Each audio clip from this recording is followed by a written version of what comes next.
இந்த உண்ணாவிரத போராட்டத்திற்கு தலைமையேற்றிருக்கக்கூடிய சங்கத்தினுடைய துணைத் தலைவர் தோழர் தெய்வீகன் அவர்களே, இந்த போராட்டத்திலே கலந்து கொண்டு வாழ்த்துரை வழங்கியிருக்கக்கூடிய சங்கத்தினுடைய முன்னாள் தலைவரும் ஓய்வு பெற்றோர் நல அமைப்பினுடைய துணைத் தலைவருமான தோழர்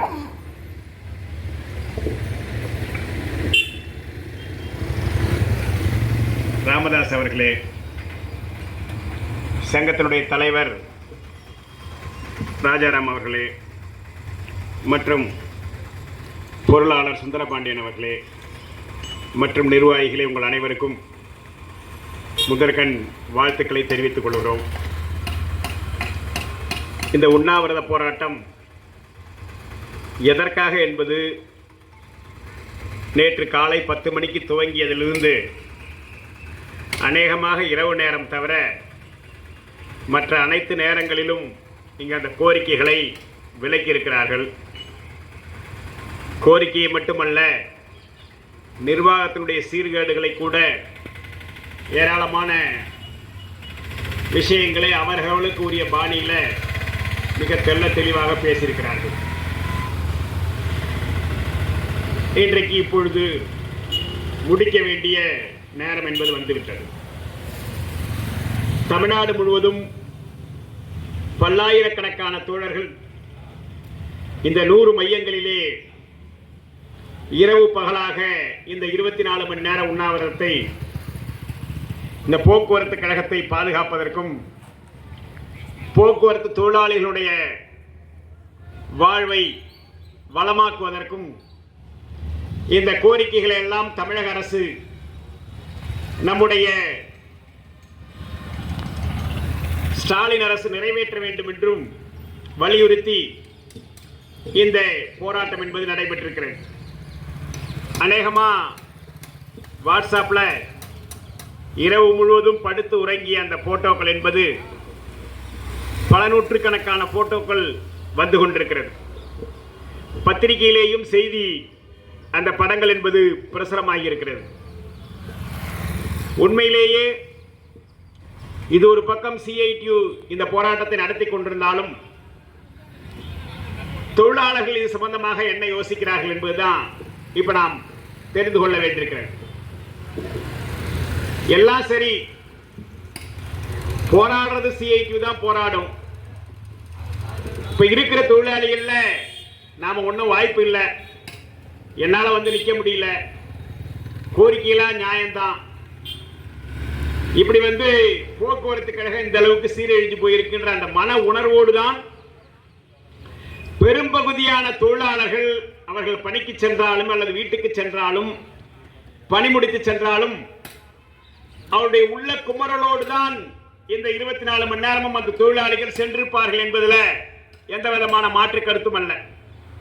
இல்லைன்னா நம்முடைய தொழிலாளிகள் அநீதிக்கு எதிராக போராடுகிற அந்த போராட்டத்தில் தமிழகத்திலே முதல் வரிசையிலே நிற்பவர்கள் போக்குவரத்து தொழிலாளிகள். ஏராளமான போராட்டங்களை நாம் சந்தித்திருக்கிறோம், வேலை நிறுத்தங்களை நாம் சந்தித்திருக்கிறோம். அவ்வளவு போராட்டங்களிலேயும் அரசை எதிர்த்து மூர்க்கத்தனமாக அந்த வேலை நிறுத்த போராட்டத்திலே கலந்து கொண்டு அரசாங்கத்தினுடைய கொள்கையை பின்னுக்கு தள்ளியவர்கள் போக்குவரத்து தொழிலாளிகள். ஆகவே இந்த சலசலப்புக்கு அஞ்சாதவர்கள்,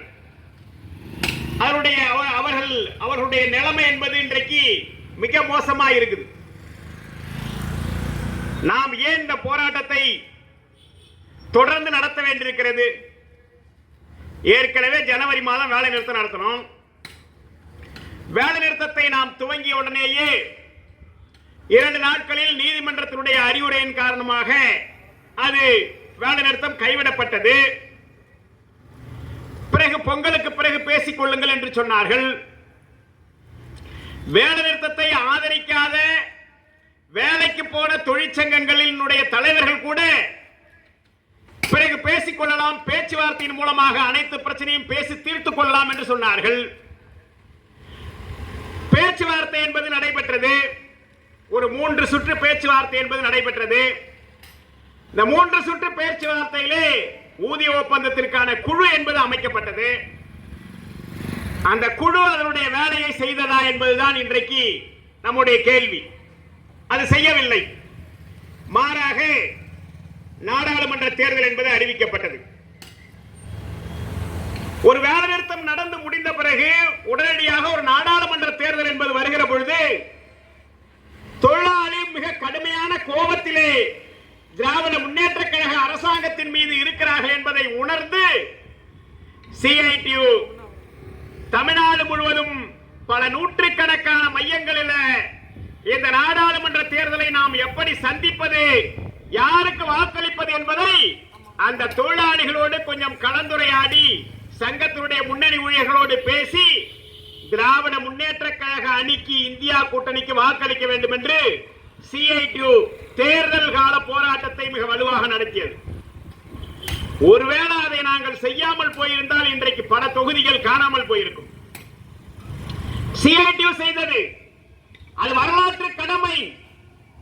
இந்தியாவை 30 ஆண்டுகள் 50 ஆண்டுகளுக்கு பின்னால் கொண்டு போயிருக்கக்கூடிய மோடி அரசாங்கம் ஒரு கட்டத்திலே தேர்தல் நேரத்திலே நான் மனித பிறவியே அல்ல, நான் கடவுளுடைய அவதாரம் என்று சொன்ன மோடி, அப்படிப்பட்ட ஒரு பிஜேபி ஒரு வகுப்புவாத கட்சியை பின்னுக்கு தள்ளி தேசத்தை காப்பாற்ற வேண்டும் என்ற அந்த நோக்கம்தான் நாடாளுமன்ற தேர்தலிலே நமக்கு முன் இருந்தது.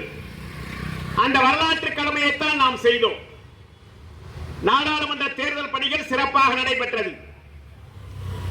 பிஜேபி கடந்த தேர்தலில் வாங்கினதை விட 63 தொகுதிகளை அது இழந்திருக்கிறது.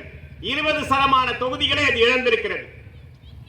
இன்றைக்கு யாருடைய தயவும் இல்லாமல் இன்றைக்கு அரசியல் சட்டத்தையே மாற்றுவோம் என்று சொன்னவர்கள் நாடாளுமன்ற தேர்தலுடைய அந்த ரிசல்ட் வருகிற பொழுது அந்த அரசியல் சட்டத்தை எடுத்து முத்தமிடுகிற அந்த மோடியுடைய நாடகத்தை நாம் பார்த்தோம்.